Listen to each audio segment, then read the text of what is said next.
Bonjour à toutes et à tous, soyez les bienvenus dans cette nouvelle vidéo. Nous allons voir aujourd'hui les principales différences, avantages, inconvénients entre le fait d'être un revendeur et le fait d'être un vendeur.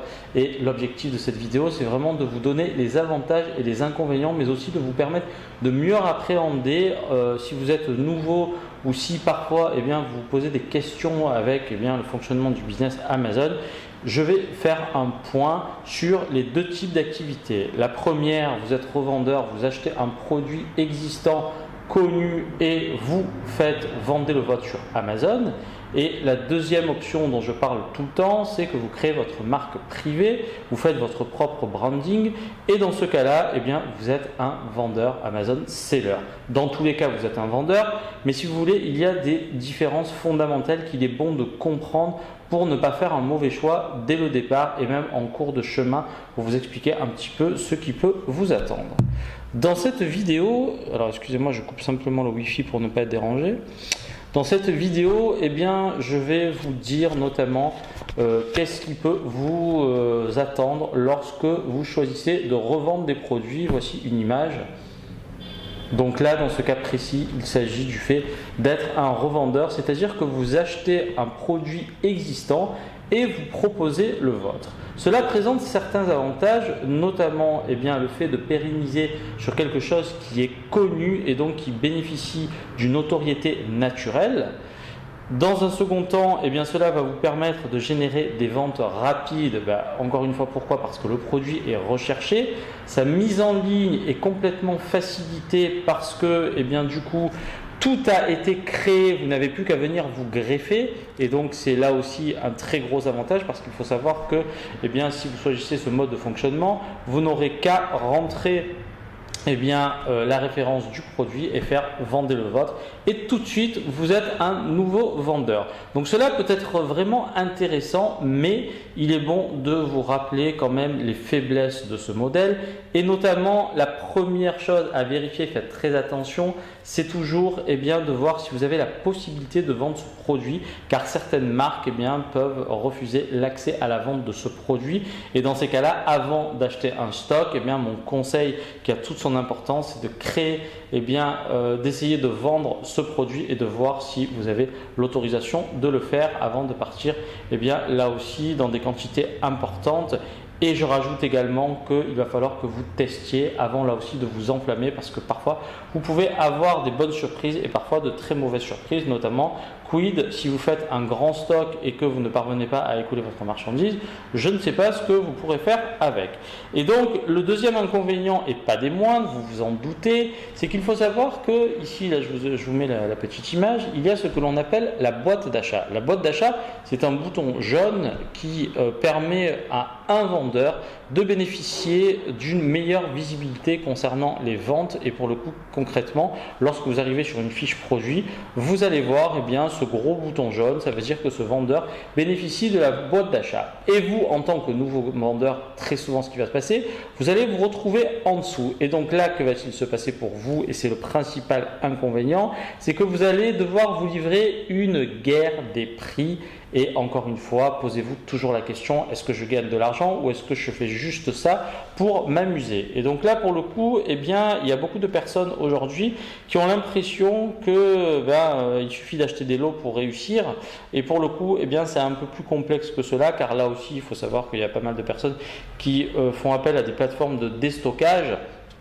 Et pour le coup, elles achètent des lots, mais là aussi, imaginons que votre produit fonctionne bien, est-ce que vous avez une possibilité de réassort sur ce lot-là? Parce qu'encore une fois, si c'est juste pour faire un one-shot, alors certaines personnes ont très bien réussi comme ça. Je pense notamment à une personne qui a suivi la formation et qui m'a contacté et qui a fait pas mal de chiffres d'affaires en mode un petit peu bourrin, c'est-à-dire je me mets un petit peu sur les fiches existantes, après je me fais éjecter, après je me mets sur des lots et j'essaie de les vendre, etc., etc. Sauf que, et c'est la raison pour laquelle après je vais vous parler du personal branding, de votre marque propre, Personal branding, c'est plutôt, mais là on a bien compris que ça concernait Amazon. Personal branding, c'est plutôt quand vous faites votre marque en tant que personne, mais là pour le coup c'est votre marque privée. Peu importe, ne jouons pas sur les termes, vous avez bien compris que l'objet de cette vidéo c'est de vous expliquer que vous allez pérenniser sur votre propre marque. Et donc là pour le coup, attention concernant le fait d'être un revendeur, il faut savoir aussi qu'Amazon va venir lui aussi pouvoir parfois proposer ses produits, et pour le coup très souvent il gagnera contre vous parce que il va avoir un pouvoir de négociation qui est différent de celui que vous avez, parce qu'Amazon a des moyens que vous n'avez pas. Donc ça fait partie des inconvénients. Maintenant, les avantages de la marque privée, et le principal, et retenez bien cela, c'est que vous gardez le contrôle sur ce que vous faites, et c'est très important. Il faut savoir que vous serez libre de fixer votre politique tarifaire. Vous serez le seul à vendre vos produits, et notamment, je vous invite, si vous n'avez pas déjà fait, à enregistrer votre marque auprès du registre des marques Amazon. Pas mal de personnes me posent tout le temps cette question: est-ce que je peux vendre mes produits sans avoir encore enregistré ma marque? Et pour le coup, oui, c'est complètement possible. Par la suite, vous viendrez enregistrer votre marque, et pour le coup, il faut savoir que lorsque vous déposez une marque en France notamment, cela va prendre à peu près autour des 3 mois, 3-4 mois avant que vous receviez votre certificat, et c'est à ce moment-là qu'Amazon pourra vérifier réellement avec votre numéro INPI que la marque est bien enregistrée. Donc ne perdez pas ce temps-là, commencez dès le départ à proposer vos produits sur Amazon de cette manière-là. Ensuite, vous allez également pouvoir maîtriser complètement la diffusion de vos produits, contrairement à des marques qui peuvent être autorisées sur certaines marketplaces et sur d'autres non. Et donc là, pour le coup, encore une fois, c'est vous qui faites ce que vous voulez, puisque vous êtes quelque part. Alors, l'idéal dans le meilleur des mondes, ce serait que vous soyez le fabricant de vos produits. Mais très souvent, dans 80 à 90% des cas, vous allez passer par des sociétés qui vont vous fabriquer ce produit. Et pour le coup, c'est vous qui gardez le contrôle, parce que même si demain vous perdez un fournisseur, rien ne vous empêche, et ça je vous invite vraiment à le faire. Essayez toujours d'avoir une marche d'avance sur la concurrence, à savoir essayez d'avoir un stock pour assurer vos arrières, car si demain votre fournisseur venait, je ne sais pas pour quelle raison, à ne plus vouloir travailler avec vous, à déposer le bilan, à ne plus proposer ce genre de produit, vous ne pouvez pas vous permettre d'arrêter votre activité si celle-ci est lancée.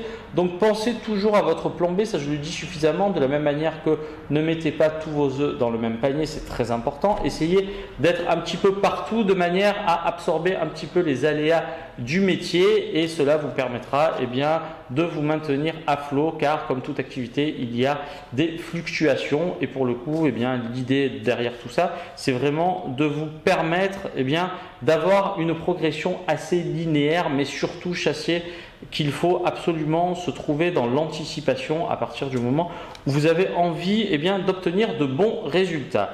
Et donc pour le coup, ça, ce sont les principaux avantages de la marque privée, et mon conseil depuis toujours, c'est de faire une marque privée, parce qu'encore une fois, voilà, regardez ce qui se passe lorsque vous avez votre propre marque. Vous êtes le seul à vendre vos produits, et c'est un avantage énorme. Donc encore une fois, parfois il y a quand même des petits malins qui arrivent à se greffer, donc il faudra surveiller vos listings de temps à autre, et si vous voyez d'un coup qu'il y a une baisse des ventes, contactez tout de suite Amazon et dénoncez la personne qui est venue se greffer sur vos offres sans autorisation, sous réserve que vous soyez enregistré au registre des marques. L'inconvénient des marques privées, c'est que cela nécessite un temps.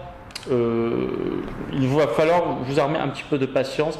Il va y avoir un temps où vous ne ferez pas de vente. Pourquoi? Tout simplement parce que la mise en place est plus longue. Vous partez de zéro, vous avez une feuille blanche et vous devez tout créer. C'est le principal inconvénient, et c'est la raison pour laquelle aujourd'hui personne ne vous connaît. Et c'est ça qu'il faut comprendre, c'est-à-dire que, je vous l'avais déjà dit, mais en fait tout se rejoint un petit peu, et c'est bon de vous rappeler des informations fondamentales. Il faut savoir que sur Amazon,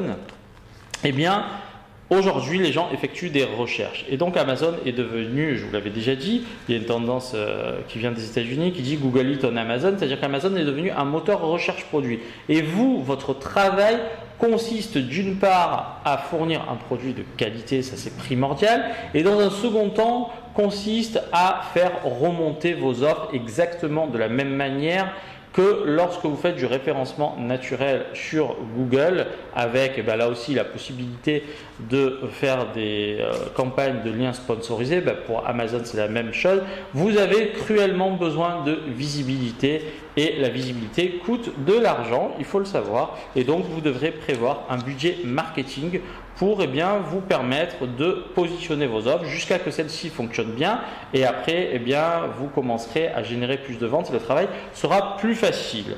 Donc cela nécessite un budget et pour le coup une perte de temps. Voilà, j'espère que désormais vous y voyez plus clair par rapport à ce que je vous ai présenté, et si vous voulez, mon sentiment c'est que forcément je vais vous conseiller toujours de créer vos propres produits parce qu'il faut garder le contrôle sur ce que vous faites, c'est très important. Et il faut savoir que lorsque vous lancez ce type d'activité, il va se passer plusieurs mois avant de récolter les fruits de votre travail, contrairement au fait d'être revendeur, mais en tant que revendeur, vous ne contrôlez absolument rien et cela est un danger. Merci beaucoup pour votre attention et à très bientôt pour une nouvelle vidéo, sans oublier la citation du jour qui sera un peu plus basée cette fois-ci sur l'amour. Et pour le coup, cette citation de Molière dit la chose suivante: vivre sans aimer n'est pas proprement vivre. Et pour le coup, en ce moment, on a tellement besoin d'amour, ce monde a tellement besoin de plus de pacifisme. On voit tout ce qui se passe actuellement de part et d'autre, une violence inexplicable. Je pense notamment au chauffeur de bus, le pauvre. Alors c'est pas pour faire de la politique ou chose comme ça, mais il y a un vrai problème dans ce monde et les gens deviennent de plus en plus agressifs. Par pitié, ménagez vos pensées.